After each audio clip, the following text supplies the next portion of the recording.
नमस्कार. उमेद आयएसच्या ऑनलाईन प्लॅटफॉर्मवर मी प्रफुल्ल कुमार तुम्हा सर्वांचं पुन्हा एकदा मनापासून स्वागत करतो.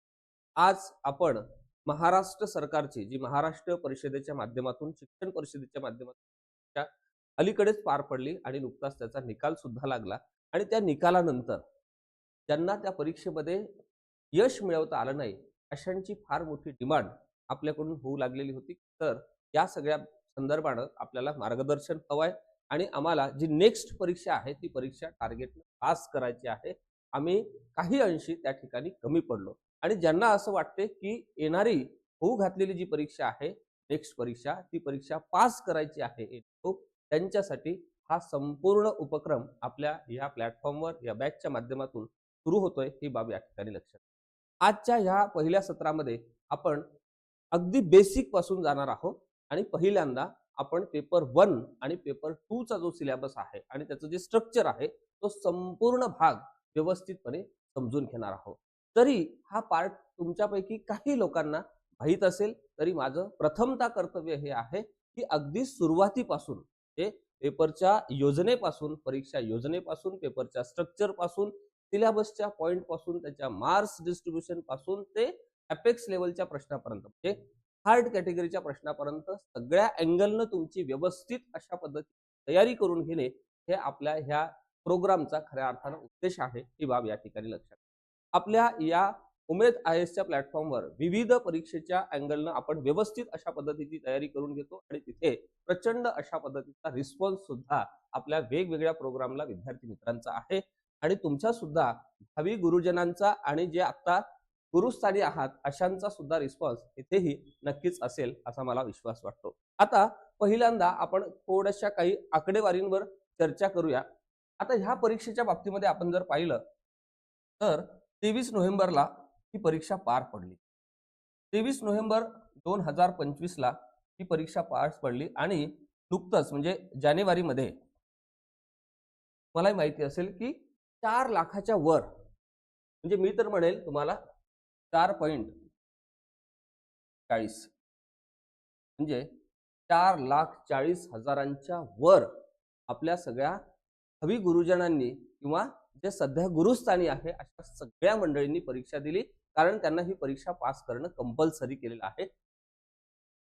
निर्णय सुद्धा तशा पद्धतीचा आहे आणि त्या सगळ्या संदर्भानं एवढा मोठा वर्ग या परीक्षेसाठी बसलेला होता आणि या सगळ्या संदर्भानं अनेक आपल्या परीक्षार्थ्यांनी त्यांनी ह्या सगळ्या परीक्षेच्या संदर्भानं प्रिपरेशन केलं होतं.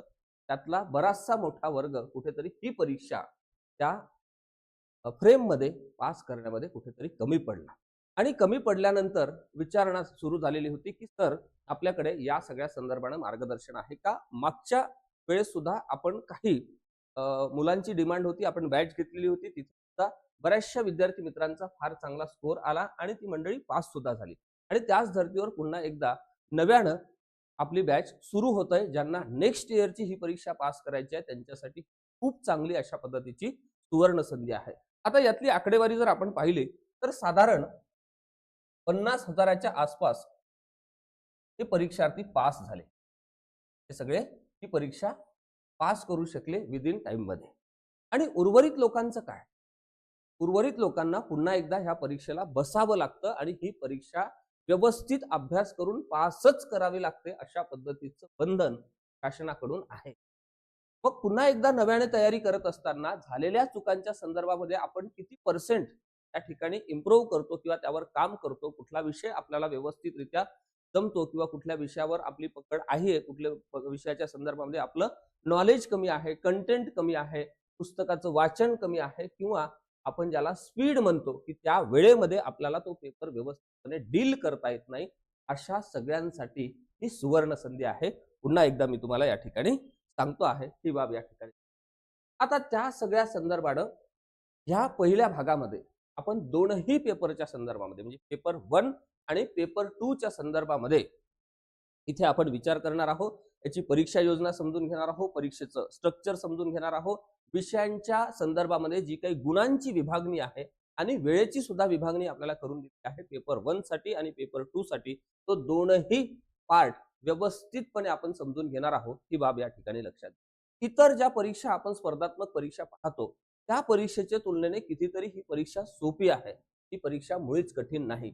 मात्र कुठेतरी आपण त्या परीक्षेला समजून घेण्यामध्ये, त्या परीक्षेचा अभ्यासक्रम समजून घेण्यामध्ये आणि अभ्यासाची दिशा कशा पद्धतीने असली पाहिजे, काय आपण अभ्यासलं पाहिजे, परीक्षा डिमांड काय आहे, त्यामध्ये कुठेतरी कमी पडतो आणि फायनली आपण ह्या परीक्षेपासून लांब राहतो. अर्थातच ती परीक्षा पास करण्यास आपण मग आपण पहिल्या टप्प्यावर इथं काय केलं पाहिजे, संदर्भ साहित्य कुठले वापरले पाहिजे, नोट्स कुठल्या वापरल्या पाहिजे, किंवा क्लासचा रोल काय असू शकतो एखाद्या विषयाच्या संदर्भामध्ये किंवा एखादी परीक्षा पास करण्याच्या संदर्भामध्ये क्लासचा म्हणजे मार्गदर्शनाचा रोल किती पर्सेंट असतो, किती असतो, कसा असावा, ह्या सगळ्या बाबीवर आपण इत्थंभूत चर्चा ह्या आपल्या एक एक सत्राच्या माध्यमातून आजपासून सुरू करतोय. ही बाब या ठिकाणी लक्षात.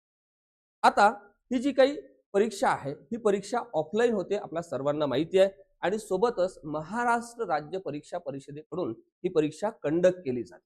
आता जो पेपर 1 चा पार्ट आहे तो पेपर 1 पहिल्या वर्गापासून 5व्या वर्गापर्यंत लागू आहे. जो पेपर दुसरा आहे तो 6वी ते 8वी साठी, जे प्राथमिक आणि उच्च प्राथमिक अशा 2 कॅटेगरीमध्ये त्याला विभागलेला आहे. आणि या परीक्षेसाठी सर्वात महत्त्वाची जर गोष्ट असेल तर इथे निगेटिव्ह मार्किंग नाही आहे. जर निगेटिव्ह मार्किंग असती तर अजून कुठेतरी आपल्याला ती बाब आव्हानात्मक झाली असती. हे पूर्ण पेपर अटेम्प्ट केल्यानंतर जे काही प्रश्न आपले चुकतात त्या संदर्भाने या ठिकाणी नकारात्मक गुणदान पद्धती लागू नाही आहे, ही सुद्धा भाग आपण या ठिकाणी समजून घेणं गरजेचं आहे. असं असताना सुद्धा आपल्याला बहुतांश मंडळींना या ठिकाणी परीक्षा पास करता आली नाही, ही बाब कुठेतरी आपल्याला चिंताजनक आहे. असं का झालं असेल की आपलं इथपर्यंतचं शिक्षण झालं, त्या सगळ्या परीक्षेचा बेस हा प्रायमरी लेवलचा आहे, असं असताना सुद्धा ही परीक्षा आपल्याला पास करता आली नाही. आणि आपलं डी.एड पर्यंतचं शिक्षण झालेलं असते, बी.एड पर्यंतचं झालेलं असते, बऱ्याच जणांचं पोस्ट ग्रॅज्युएशन पर्यंतचं शिक्षण झालेलं असतं, मात्र त्यांना ही परीक्षा पास करता येत नाही. आता ह्या परीक्षेची डिमांड काय, स्पर्धात्मक परीक्षांची डिमांड काय असतात, या ठिकाणी असलेल्या त्या विषयांची विभागणी कशा पद्धतीने आहे, त्या सगळ्या संदर्भाने आतापर्यंत झालेल्या प्रश्नपत्रिकांमध्ये कशा पद्धतीचे प्रश्न विचारले आणि त्या रिलेटेड आपण सगळ्या कंटेंटचा भाग अभ्यासलाय का, या सगळ्यांचं व्यवस्थित अशा पद्धतीचं मूल्यमापन, व्यवस्थित अशा पद्धतीचं विश्लेषण, ज्याला आपण ॲनालिसिस म्हणतो, ते सगळं आपण केलं पाहिजे. जर आपण करत नसाल तर आपल्याकडून कोणीतरी ते करून घेतलं पाहिजे, तर आणि तरच या परीक्षेमध्ये आपल्याला यश मिळवता येते. अन्यथा अशा पद्धतीच्या स्पर्धात्मक परीक्षांमध्ये यश सहजासहजी मिळत नाही. म्हणून एवढ्या संख्येपैकी म्हणजे साधारण 4.5 लाख आपल्या परीक्षार्थ्यांनी इथे परीक्षा दिली आणि फक्त 50,000 मंडळींनी ही परीक्षा पास केली. बहुतांश मंडळींना त्या वेळेमध्ये ही परीक्षा पास करता आली नाही, ही बाब या ठिकाणी जी की आपल्याला कंपल्सरी आहे, म्हणजे आवश्यक आहे.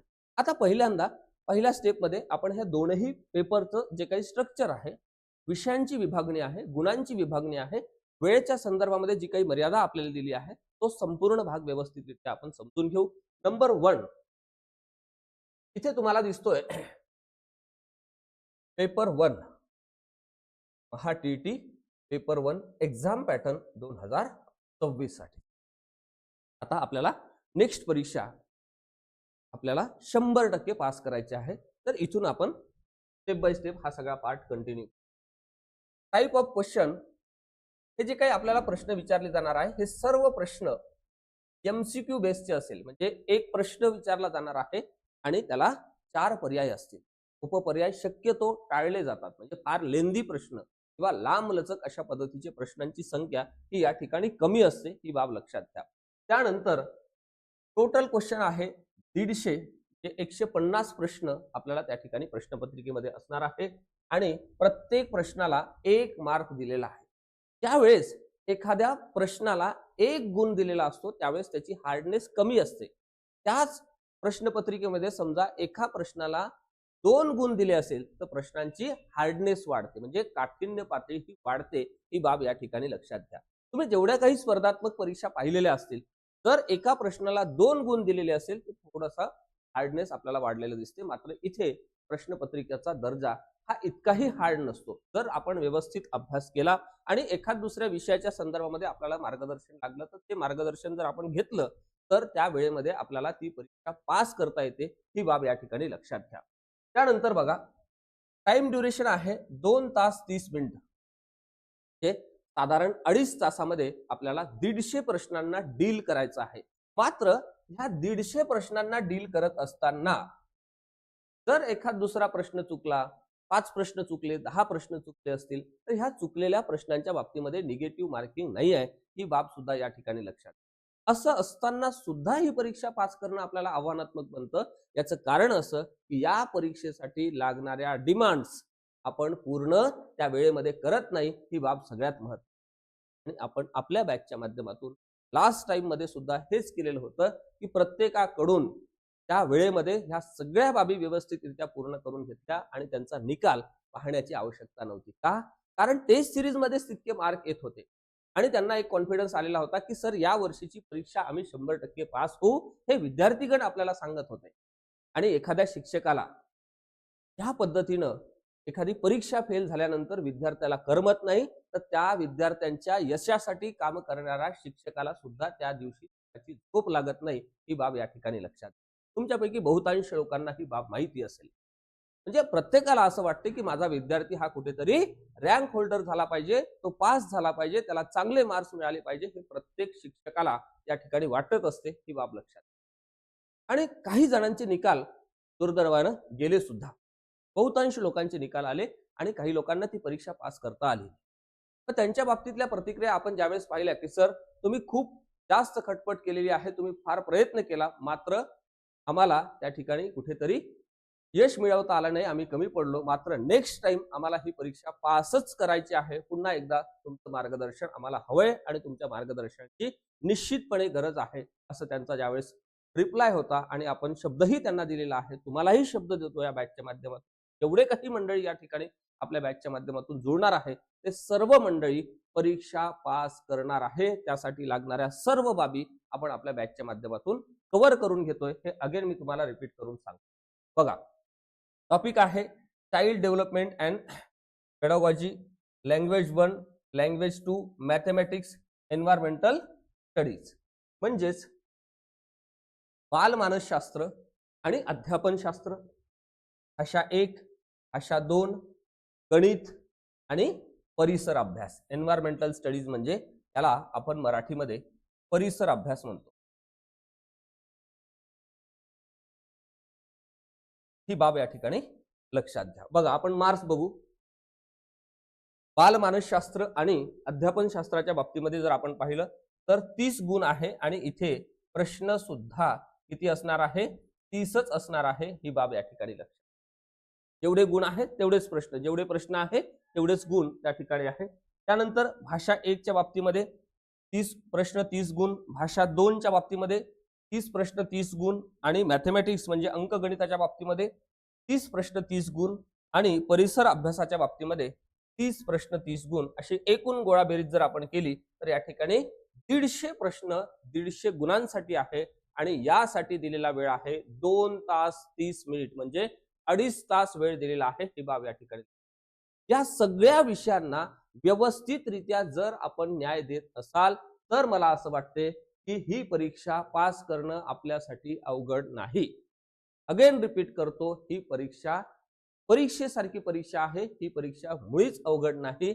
आणि पुन्हा एकदा हे सांगतो की या सगळ्या विषयाला जे काही वेटेज दिलेलं आहे मार्कांचं, त्या वेटेजनुसार आपण जर वेळ दिला, विषयाच्या संकल्पना समजून घेतल्या, फॅक्ट्स व्यवस्थित लर्न केल्या, प्रॅक्टिस केली, भरपूर टेस्ट सोडवले आणि ज्या मेंटरशिपच्या माध्यमातून आपण सगळा भाग कव्हर करतो, म्हणजे तुमचं काय चुकतंय, काय चुकत नाही, कुठला एरिया स्ट्रॉंग आहे, कुठला वीक आहे, काय करणं अपेक्षित आहे, काय तुम्ही करता, परीक्षेची डिमांड काय आहे, याचं जे काही व्यवस्थित आपण डे टू डे अपडेट तुमच्याकडून घेतो, त्यातून तुम्हाला भरपूर सारा फायदा ही परीक्षा पास करण्याच्या संदर्भामध्ये होणार आहे, ही बाब या ठिकाणी मी तुम्हाला निश्चयाने सांगतो. त्यानंतर नेक्स्ट पेपरकडे आपण जाऊ, तो आहे पेपर 2. इथेही स्ट्रक्चर तसंच आहे, म्हणजे परीक्षेचं स्वरूप हे ऑब्जेक्टिव्ह पद्धतीचं आहे. एक प्रश्न आणि त्याला 4 पर्याय दिले जातात. त्यानंतर प्रश्नांची संख्या 150 आहे आणि मार्क्स सुद्धा 150. इथे सुद्धा 2 तास 30 मिनिट अशा पद्धतीचा वेळ आपल्याला या ठिकाणी दिलेला आहे, ही बाब लक्षात घ्या.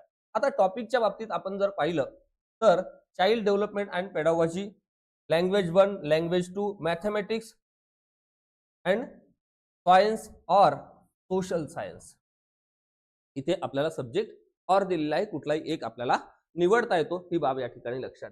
आता या बाबतीत आपण जर पाहिलं तर चाइल्ड डेव्हलपमेंट म्हणजे बाल मानसशास्त्र आणि अध्यापन शास्त्राच्या बाबतीमध्ये 30 प्रश्न 30 गुणांसाठी आहे. त्यानंतर भाषेचा एक पेपर आहे, भाषेचा दुसरा पेपर आहे. दोन्ही भाषेच्या पेपरसाठी भाषा 1 आणि भाषा 2 साठी आपल्याला 30-30 प्रश्न आहे आणि ते 30-30 गुणांसाठी आहे. त्यानंतर mathematics and science or social science यापैकी एक विषय आपण जर त्या ठिकाणी घेतला, निवडला, तर निवडण्याचं स्वातंत्र्य आपल्याला दिलेलं आहे. त्यापैकी एक विषय निवडला तर त्या ठिकाणी इथे आपल्याला 60 प्रश्न विचारले जाणार आहे आणि हे सुद्धा 60 गुणांसाठीच आहे, ही बाब या ठिकाणी लक्षात घ्या. आणि याचीही गोळाबेरीज जर आपण केली तर इथे आपल्याला दिसते 150 प्रश्न 150 गुणांसाठी आहे. आणि वेळेच्या बाबतीत जर विभागणी पाहिली तर सेम आहे. पेपर 1 ला ज्या पद्धतीने आपल्याला 2.5 तासामध्ये पेपर सोडवायचा होता, म्हणजे 2 तास 30 मिनिटांमध्ये पेपर सोडवायचा होता, अगदी त्याच वेळेमध्ये हा सुद्धा पेपर सोडवायचा आहे. आणि इथे सुद्धा निगेटिव्ह मार्किंग नाही आहे, ही बाब या ठिकाणी लक्षात. आता निगेटिव्ह मार्किंग नसताना सुद्धा लाखो परीक्षार्थ्यांना ही परीक्षा त्या वेळेमध्ये अभ्यास करून सुद्धा पास करता आली नाही. याचं कारण जर काही असेल तर आपल्याला आपल्या अभ्यासाची दिशा, प्रश्नपत्रिकेचं अनालिसिस, योग्य मार्गदर्शन आपल्या सोबत नव्हतं. आणि सगळ्यात महत्वाची गोष्ट, जर परीक्षेच्या संदर्भाने काही लागत असेल तर परीक्षेसाठी मार्गदर्शन करणाऱ्या व्यक्तीचं तुमच्या अभ्यासाकडे व्यवस्थित अशा पद्धतीचं लक्ष पाहिजे, ज्याला आपण मेंटोरशिप म्हणतो. ते आपण प्रत्येक बॅचच्या संदर्भाने करत असतो. संख्या किती आहे यापेक्षा आपल्याकडे असलेली सगळी संख्या ही पास झाली पाहिजे, हे खऱ्या अर्थानं आपल्या पुढे टार्गेट असतं. म्हणून प्रत्येक आठवड्याला, प्रत्येक महिन्याला कुठेतरी आपण त्याचे वेगवेगळे सेशन्स घेतो आणि ज्याला आपण अभ्यासाचा आढावा म्हणतो, तो अभ्यासाचा आढावा आपण घेतला तर आणि तरच या सगळ्या परीक्षेच्या संदर्भाने अभ्यास करत असताना आपल्याला निश्चितपणे फायदा होतो, ही बाब या ठिकाणी लक्षात घ्या. आता ह्या दोनही विषयांच्या संदर्भामध्ये, दोनही पेपरच्या संदर्भामध्ये पेपर 1 आणि पेपर 2 साठी बघा, पेपर 1 आणि पेपर 2 साठी आपल्या स्वतंत्र अशा पद्धतीच्या बॅचेस आहेत. ज्यांना पेपर 1 करायचा आहे त्यांनी पेपर 1 ची बॅच करा. अगदी नगण्य फीज मध्ये आपण ह्या सगळ्या गोष्टी चालवतो आणि तुम्ही जर त्या बॅचचा सपोर्ट बघितला तर फार चांगला आहे. टीचरचा सपोर्ट जर पाहिला तर फार चांगला आहे.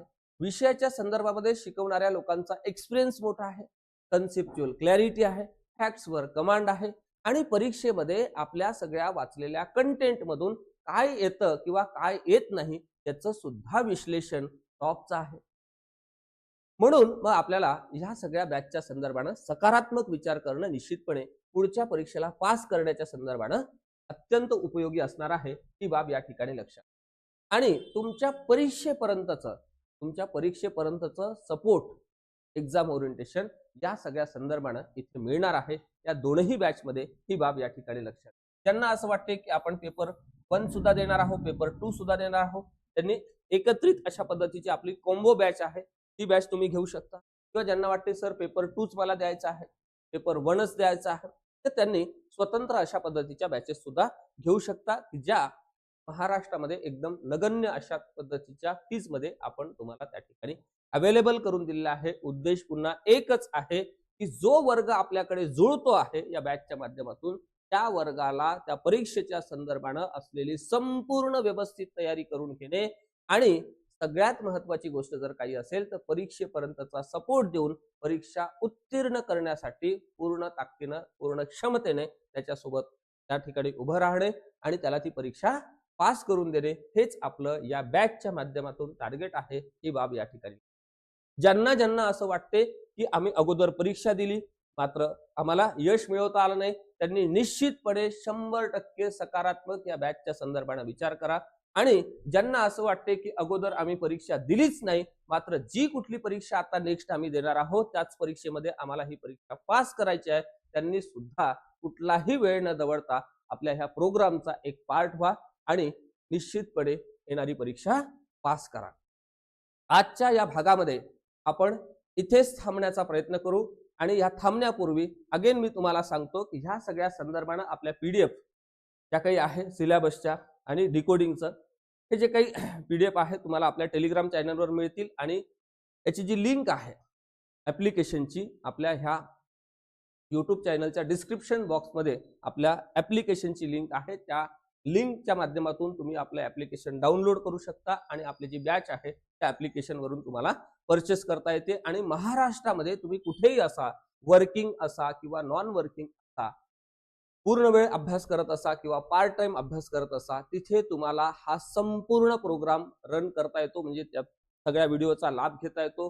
हे सगळे व्हिडिओज म्हणजे लेक्चर्स तुम्हाला मल्टिपल वेळेस पाहता येतात आणि दिवसभरामध्ये तुम्हाला कुठल्याही विषयाच्या संदर्भामध्ये काही अडचण गेल्यास आपले सगळे वेगवेगळे जे टीम मेंबर आहेत ते तुम्हाला त्या ठिकाणी गायडन्स करतील, ही बाब या ठिकाणी लक्षात घ्या. आजच्या ह्या पहिल्या सेशनमध्ये मी इथेच थांबतो. नेक्स्ट सेशनमध्ये आपली रणनीती कशी असली पाहिजे, आपण डेली रुटीन आपलं कसं असलं पाहिजे, दिवसभरातून आपण किती तास वाचन केलं पाहिजे, काय काय वाचलं पाहिजे, अभ्यास साहित्यामध्ये कोणकोणते घटक येतात, अप्रोच कसा असला पाहिजे, मागच्या काही काळात झालेल्या ज्या काही परीक्षा आहेत त्याचं स्वरूप कशा पद्धतीचं होतं, हा संपूर्ण रणनीतीचा भाग आपण नेक्स्ट पार्टमध्ये आपण निश्चितपणे पाहूया. आजच्या ह्या विशेष सत्रामध्ये मी इथेच थांबतो. लवकरच भेटू आपण नेक्स्ट 2 मध्ये, म्हणजे पार्ट 2 मध्ये रणनीतीच्या भागामध्ये. तोपर्यंत खूप खूप धन्यवाद.